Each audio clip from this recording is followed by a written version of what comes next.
Okay, so alright, let's go through again. My name is Bright Kwamina Granson. Welcome to the Granson Maths Academy. You can search my channel with the name Bright Granson, right?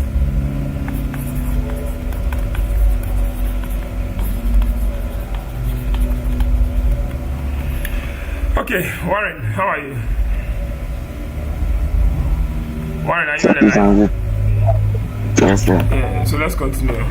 So today we're going to study mechanics in preparation for your WASSCE, right? So mechanics is a branch in maths which deals with the study of forces, right? So this is from AI, meta AI. It's a mechanics in maths refers to the application of mathematical techniques to solve problems in mechanics, which is a branch of physics that deals with motion of objects and the forces that act upon them. So there are several areas where mechanics is used. You can see mechanics in kinematics, the study of motions of objects without considering a force that caused the motion. So math techniques used include geometry, trigonometry, and calculus. So you may see this in applications of calculus, where S is displacement, V is velocity, A is acceleration. When you differentiate displacement with respect to time, you are getting velocity. When you differentiate velocity with respect to time, you are getting acceleration. When you differentiate displacement with respect to time with a second derivative, you'll be getting what? Acceleration. And we also have another section which is dynamics, the study of motion of objects under the influence of the forces of motion, right? And the techniques used include the algebra techniques, differential equations, and calculus, right? So these are the techniques or the stuff we'll be doing in mechanics. And also statics. So in dynamics, we'll be studying Newton's laws of motions and the equations of motions. We'll be studying momentum and impulse. And statics, the study of objects at rest or in equilibrium. So we'll be doing things like resolution of forces, Lami's theorem, vectors and bearings. Okay. So, and we have mechanics of material. That one is a little bit advanced, but these are some stuffs in mechanics that you'll be required to know. Like the key concept will be revolving around vectors, calculus, and geometry and other stuffs. So let's move fast to the definitions, right? A force. Now in mechanics we are dealing with forces, right? So this part we start with statics. Right, statics. Just like the word says static. Something that is not moving, right? Or is in equilibrium. So let's start with the definition of forces. So a force is a push or pull on an object that causes a change in direction, motion, or the shape of the object. Are you okay? So if you have a ball on the floor and the ball is resting, if you don't touch the ball, nothing will happen. But if you boot the ball, you kick the ball, you push the ball, right, and to cause a change in direction, motion, or even the shape of the object. So types of forces. Force occurs in mechanics in various ways, and some of the most common are described below. Now weight. Right, weight of a body is a force with which the earth attracts the body. Right. It acts at the body's center of gravity, and it always acts vertically downwards, right?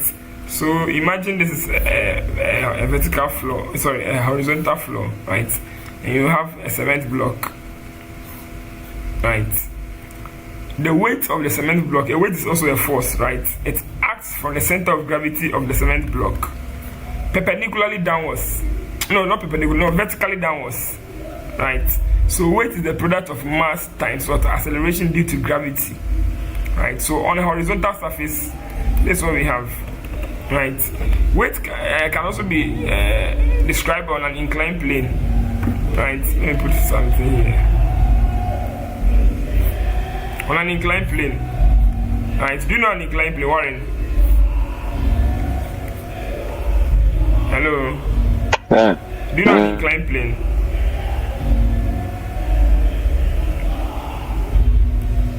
Oh, you're not familiar with an inclined plane. What's a boa? I'm moving your car, be more. What's a car now? I'm packing goose gum near the again. I can't hear hear you. Sloping surface. Yes, slope. Something that slopes. Yes. Sloping surface. Yes, a sloping surface is an inclined plane. Yes. Okay. So that's the inclined plane. Let me draw it better. This angle is too sharp. This slope is too distant. So something like this. Or let me see something like this. Right, with the horizontal. Now when you put something here, the definition of weight is that it acts vertically downwards. So no matter where it is, it will always act vertically downwards. Are you okay? No matter where it is, it will act vertically downwards from the center of gravity of the element, and it is always the product of mass times acceleration due to gravity. So the direction is very important when you are talking about forces, right? So this is weight. The next element I'll talk about is the normal reactional force. The normal reactional force. Normal reaction. Normal reaction. Let me say reaction. R-E-A-C-T-I. Reaction. Right. Sometimes it's written as R. Sometimes too it's written as N in some books. Right. Now, this is the force that acts when a body is in contact with another body or another surface, right? So a normal reactional force or a normal reaction is a force, right, which acts on a body,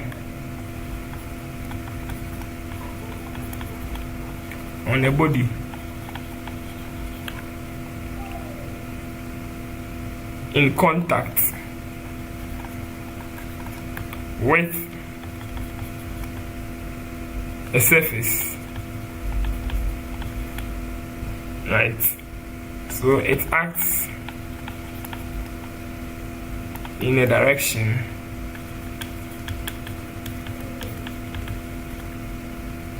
at right angles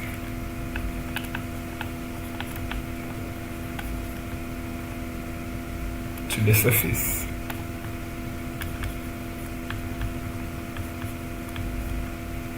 In contact. Are we okay? So now, if I have this block, right, on a horizontal surface, right, the normal reaction, you see we have weight, which is already perpendicularly downwards. The normal reaction to act, because now the block is on a surface. Now look at the important elements or the key dots here. Right, we are saying that it's a force that acts on a body in contact, right? In what? In contact with a surface, right? And it acts in a direction at right angles to the surface, right? So right angle perpendicular to the surface. So this is a horizontal surface.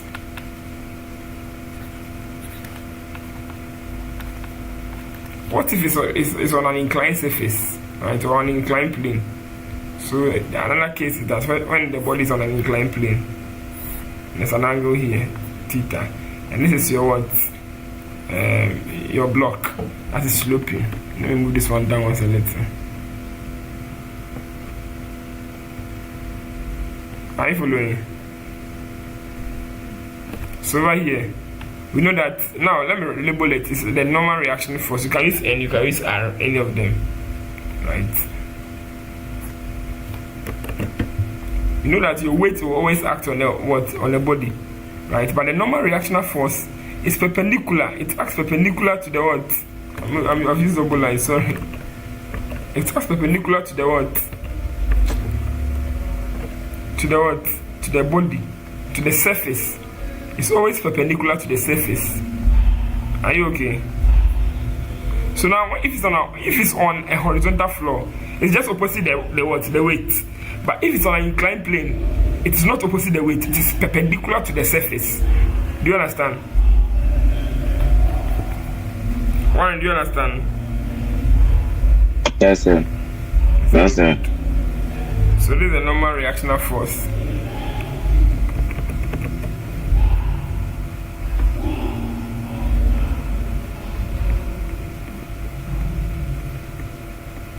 Are you okay? So let's continue.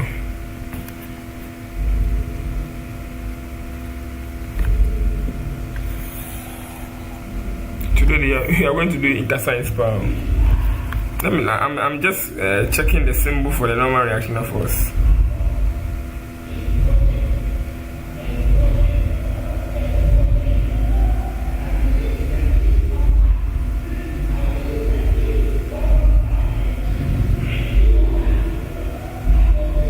Sometimes it's written as Fn, right? Sometimes there's normal reactional force. They write it as F sub n, right? So, by just have the concept established. So these two forces are very, very important. They will come in play when we are doing friction.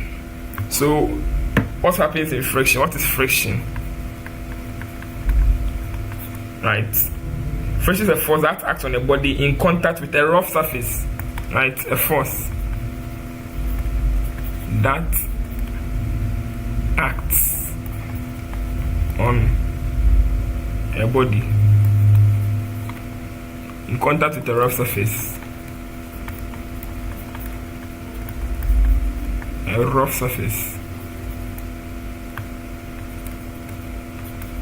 Well, yeah, the key word here is rough, right? Because if there's no roughness, there will be no friction, right?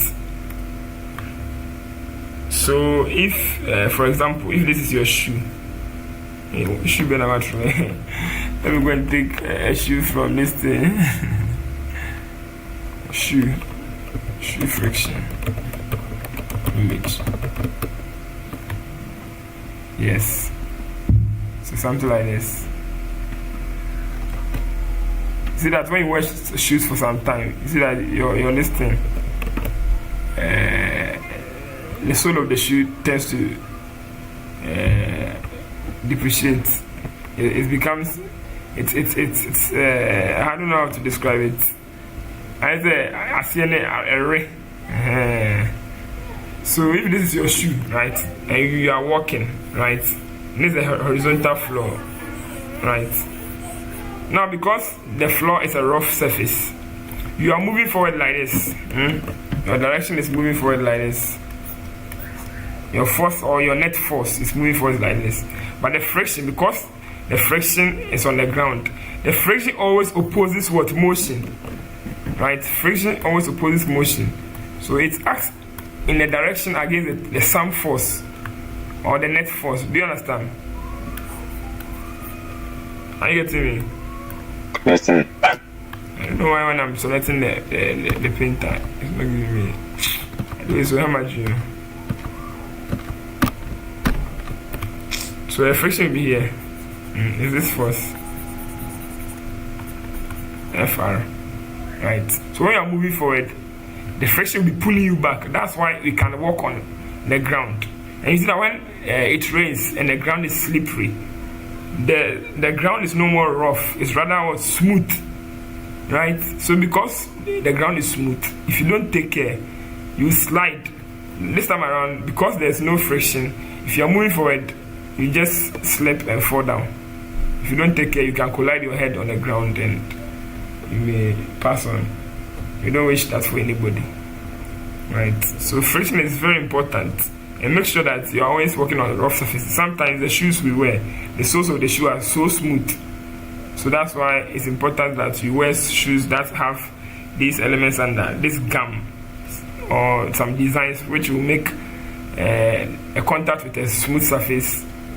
The sole of the shoe creates that roughness. Are we okay? Are we okay?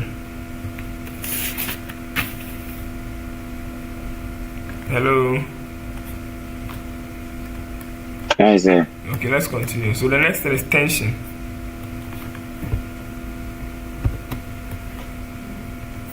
Tension. Oh, you have a black pen. Sometimes this is my one note, they worry you. You select pen and you give something. Hello, can you hear me? Yes. My listing is giving me issues. Let me restart it.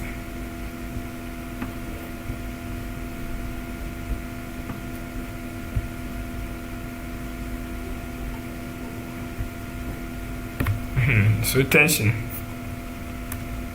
So once it has the kotoko on the bobo, and I say match with the tension will move, right? Tension basically is the forces and strengths, but the idea is that once the heart versus kotoko, right? The match is very heated. Heart, yes, kotoko, right? It's likely this guy will pull.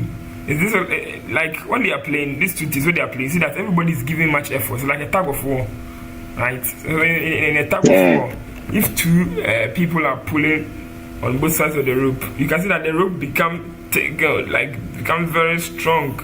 The rope that was on the floor that is very weak. This time around, when you are pulling it, Kotoko is pulling it in this direction. House of Oak is pulling it in this direction. We have T1, T2. This is what tension. Right, so tension is the force in strings. You see that sometimes when you are like a tug of war, when the rope becomes so tight, it can even vibrate sound. Do you understand? Like a tie, right? So that's the force that happens. It's the force in strings. Are you okay? So this is the tension we are talking about. Tension, right? In a string. Tension in a string. It's a force. I hope you are keeping the notes. Which acts on the body.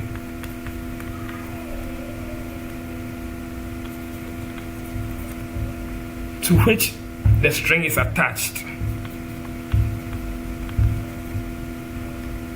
The string is attached.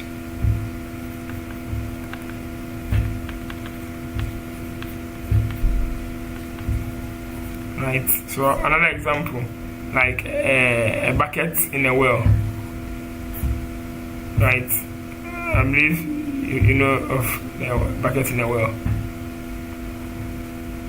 right? They tie a rope to the this thing, to the bucket, right? Are you getting it?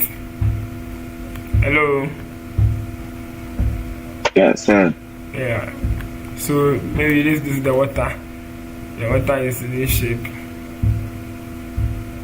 Right. Now before you put the bucket into the well, you see that the bucket, there's no tingling on the rope. There's nothing on the rope. It's very cool. Right. But immediately you pour water, you draw water from the well. Now for the bucket, now bucket what happens? You see that you have to pull the water, or you pull the bucket. And you see that as you are pulling the bucket, if you don't take care, the weight of the bucket will also pull the water down. So this when weight acts, right? Weight acts vertically downwards. W, right? Mass times what? The acceleration due to gravity, the force of gravity that will pull it. Now, because we have the rope is also what? It becomes very hard, right? And that's the tension force. Right, so as gravity or weight is pulling the object down, you the human being, you have to roll the thing up, or you have to pull the string up.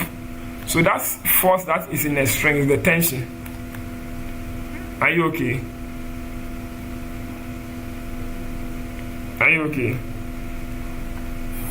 Another example of the tension is when you're having an inclined plane, and maybe there's a pulley system at one side. Right, a system that causes something like a weight to be transported. So maybe if this is a cat or a very huge box at the airport or at the hub or something, right, and they want to pull this thing down, or like anything, they can connect two ropes, or they can connect a rope on a pulley system. And this is a pulley system. This is a pulley, right? So as this one comes down, you see that this one will be rolling downwards. Maybe if they want to pull it up, right? They want to pull something to a surface, right? Let's put the perpendicular here. Maybe an angle is here on an inclined plane. As this is coming like this, you see that it's a string, so the string becomes hard, right? And it will be coming down. So this is another application of tension in strings, right? We'll be doing them when we get to dynamics. But I hope you get the whole idea. Yes. So these are the basic elements of or forces that we should know. So in summary, we've talked about the definition of forces, the types of forces, which are weight, right, normal reactional force, friction, and what, tension, right. So basically these forces, we are going to use them a lot in our next presentation or in our next class. So today's class, I wanted to define these elements to you. But maybe we can do something small. We can do some elements of vectors, resolution of vectors, right? Or representation of forces. How are forces represented? Right? I believe you've done vectors already. You have a PK. Any question? Yeah. Any question from what you've done so far? No, sir. You have a question? Do you have a question? No, sir. Okay. So let's say representation of forces.